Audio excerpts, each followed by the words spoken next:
Okay. Lagi sekali, once again, I ulang balik. Okay, tips nak jawab integration. Pertama, mesti dapatkan all points.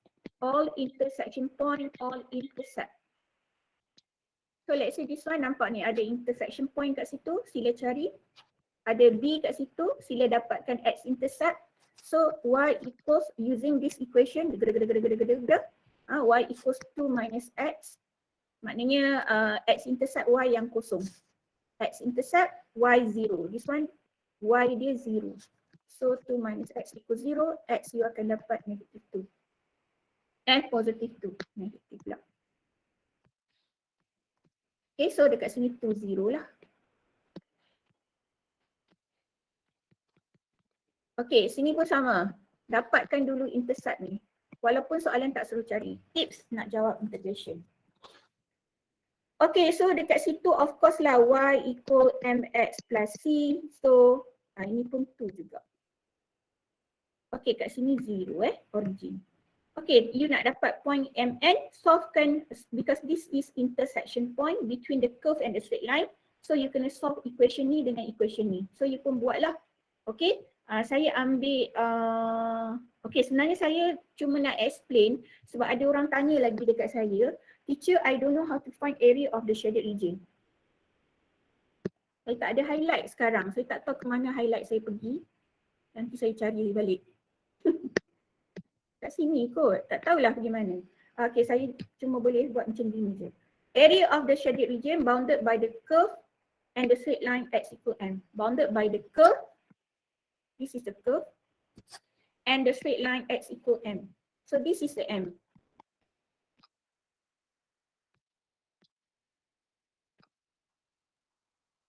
Kamu kena dapatkan dulu M. So maknanya dia macam gini lah. Macam gitu. Okay, siapa yang dah buat? M dapat apa ya? 1 teacher. 1. Dapat 1 kat situ. Bounded by the curve, 1 equation. Straight line X equal M ada 2. So ini 1. The area of the region bounded by the curve and the straight line X equal M. So ini yang kedua. Line ni. Okay. Patutnya soalan ni dia kena tambah lagi 1. Soalan ni tidak bagus. Kenapa saya kata tak bagus? Sebab sepatutnya dia kata kena tambah lagi 1 N bounded by X axis. Kalau dia setakat cakap macam gitu je kan, bounded by the curve and the line X equal M. Kebetulan ada axis kat sini. Jadi sepatutnya dia kena sebut bounded by X axis lagi 1. Sepatutnya soalan yang baik. Ini soalan tak berapa baik. Okay? Okay, jadi tugas you adalah macam mana you nak tahu bounded by X or bounded by Y. Saya kata tips dia, saya sekali lagi saya ulang. Okay?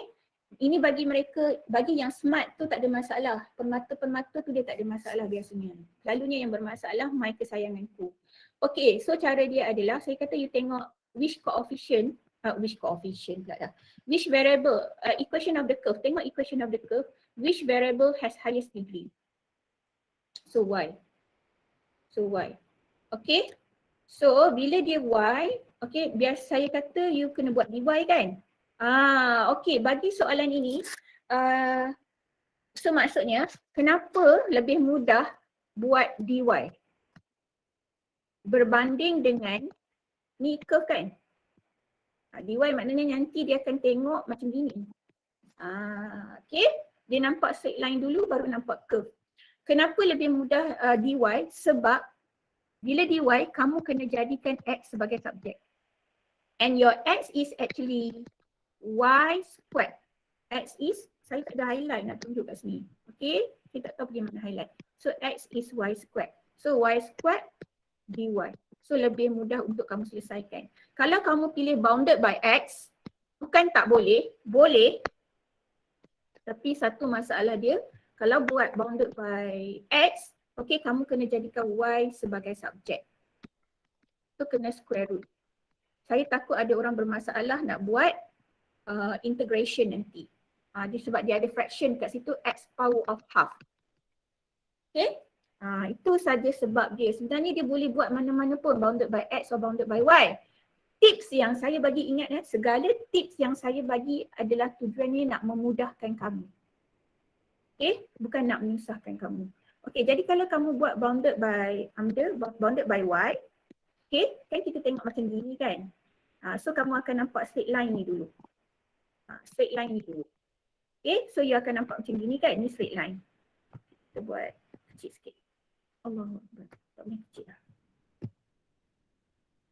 Okay, ni straight line. And then this is your y-axis. Bounded by y. So you kena dapatkan sini. Ini tadi you dah dapat dah. Tadi n berapa yang? 1 also teacher. Oh, dapat 1 juga. So sini pun 1. Okay. Sini 0. Tadi kan maknanya ini dah dapat bentuk apa sayang? Rectangle. So panjang ini 1, panjang ini juga 1. So dapat area dia 1 times 1. Okay. Lepas tu ingat tak tips yang berikutnya saya bagi tahu apa? Saya kata dah tahu dah nak buat bounded x, buat bounded by x atau bounded by y. Tips yang kedua saya kata buat dotted. Dah tahu bounded by y, terus buat dotted. Daripada intersection point tu buat dotted. Lepas tu ada tak ayat saya kata, is it cross shaded region or doesn't cross shaded region? Cross or dia cross ke tak shaded region kalau saya buat macam ni? Cross ke tak? Line dotted saya tu cross shaded region ke tak? Bila saya buat? No teacher. No. Bila no, saya kata plus ke minus? Minus. Minus. Siapa yang ingat, ingatlah. Kalau no, dia minus. Kalau kamu buat, ini kalau bounded by y. Kalau kamu buat bounded by x, you punya dotted line daripada apa tu? From the intersection point, kan? You go down kan? Nampak tak? Dia cross tak shaded region? Yes. Yes, dia cross. Bila cross maknanya dia kena plus. Sebab tu kalau siapa yang buat bounded by x, dia kena plus. Siapa yang buat bounded by y, dia kena minus. Faham maksud saya? Apa maksud saya dia cross ke tak cross tu? Faham ke? Ada siapa tak faham? Cuba tulis dekat chatting room jap. Nak tengok. Sebab setengah tu dia tak faham apa yang saya maksudkan. Tulis kejap semua orang. Faham ke tak faham apa maksud saya? Teacher, can you repeat again? Aduh. Saya tanya. Soalan saya tanya.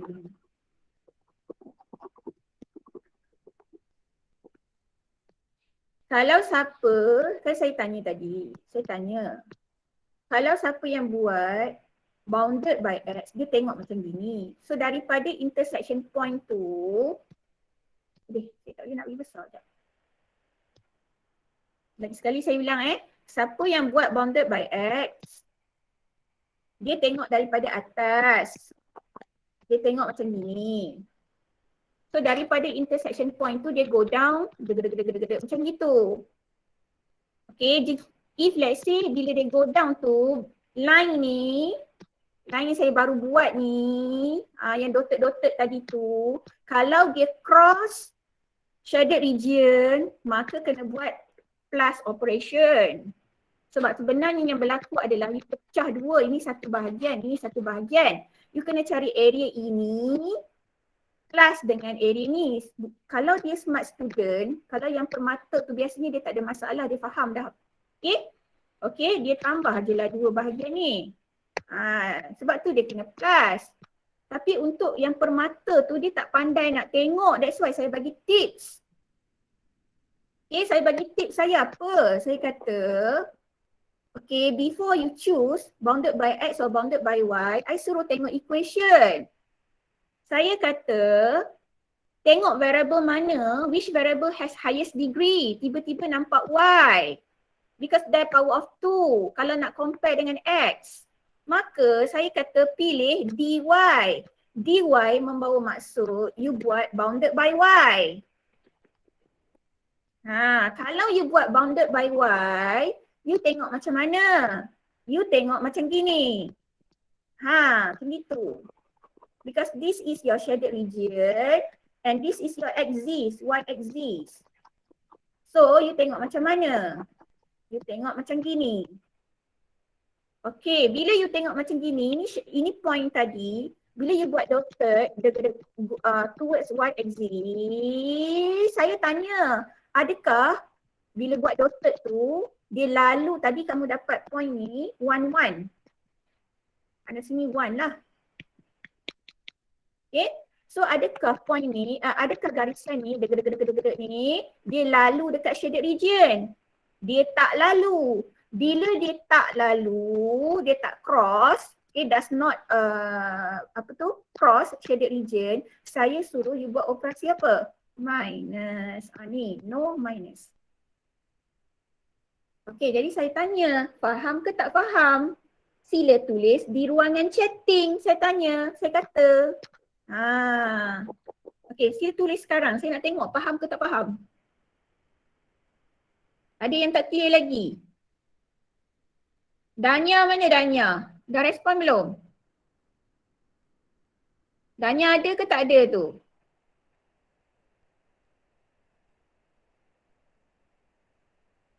Kalau yang dia smart tu tak apalah, dia memang tahu, dia tengok, dia tahu dah. Ni masalahnya ramai yang tak smart lagi topik integration ni. Sebab tu saya ajar banyak kali.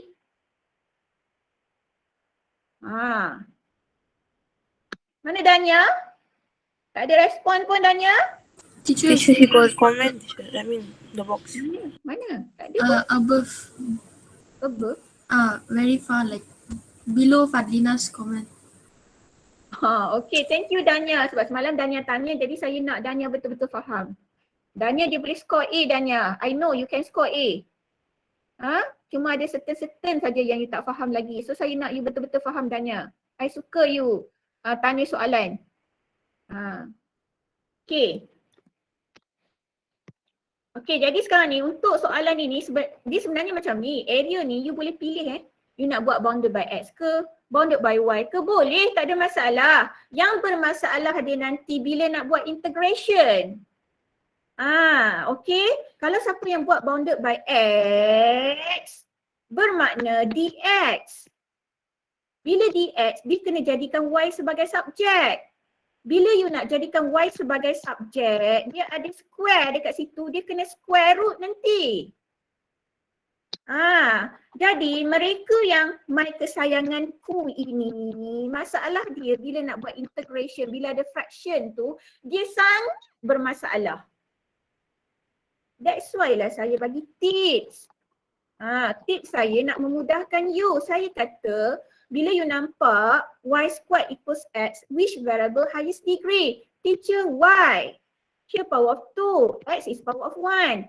So that's why saya suruh buat dy. Bila dy, you must make x as your subject. And then you just take equation here. Okay, if x as your subject, bermakna you just buat y squared dx. Dy, dx pula dah. Dy. Okay, lagi satu. Macam mana nak tahu limits dia dekat mana? Okay, I dah bagi tahu. Kalau dy bermakna limit must be on the y. Okay, tadi kita dah sini kan, dy. Kita pilih dy kan, dia go macam gini. Dia pergi sini. Ini tadi dapat 1, 1 So sini 1. Okay, so the limits, okay, bila kita nak buat integration, okay, kita pertama bila kita tengok macam gini, kita nampak straight line ni dulu. Okay, bila nampak straight line, kita dah tahu under the curve, under the straight line boleh nampak kan? Oh sorry, tadi saya kata rectangle I'm so sorry. Salah lah. Kan rectangle dia trapezium sebab saya buat straight. Salah. Dia sengit sikit macam gitu. Sorry. Dia trapezium kalau buat macam gini, dia nampak trapezium. Itu straight line tu tadi. Sorry, saya tak perasan sebab saya buat straight tadi. Sebenarnya tak. Okay, so trapezium lah. Kena dapatkan dulu panjang ni. Sebab tu tadi my first step, saya suruh you cari all intercept. Saya suruh cari ini, saya suruh cari ini. Kita dapat 2 tadi kan? Maknanya semua 2. Sini pergi sini 1. Sini panjang tinggi dia 1. So setengah 2 plus 1 times 1. Dapat dah area of apa? Trapezium. Tadi kan kita nak buat proses minus. Minus dengan kawasan mana? Lepas tu kan saya suruh you pergi go down lagi kan, tengok macam gini kan. Last nampak pula ni curve ni. Bila curve Puan Zainab dah kata curve, maka kena ingat simbol integration. Curve mesti integrate. Sebab bila curve kan, ni curve integration punya simbol nampak macam curve. Maka kena buat integration. Dari mana ke mana? So sebenarnya yang berlaku adalah bila dia under the curve, you nampak tak hijau tu? Kawasan hijau tu you kena cari. Sebab tu you kena minus tadi. Semua tolak yang hijau ni, dapatlah yang shaded tu. Ni tadi 1. So limit dah kata dah, sebab you pilih dy, maka the limit must be on the y axis. So 0 to 1. Okay, tadi you jadikan dy bermakna x sebagai subjek. So y squared. Ini jangan lupa buat integration. Y squared lebih mudah nak buat integration berbanding dengan x power of half tadi. Ingat balik integration. Dia sebenarnya topik, kalau soalan area volume ni, dia keluar yang simple-simple je. Ingat integration. The first T for plus. 2 plus 1 dia jadi 3. T yang kedua tu kena turun. Turunkan dia, 3 turun. Jadi 3 kat situ. Tadi kita ambil 0 to 1 ke limit dia? Betul ke?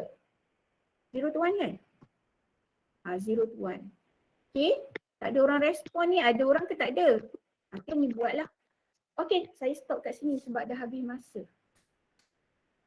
Okay, faham ke apa yang saya sampaikan tu? Faham cikgu. Faham cikgu. Faham teacher.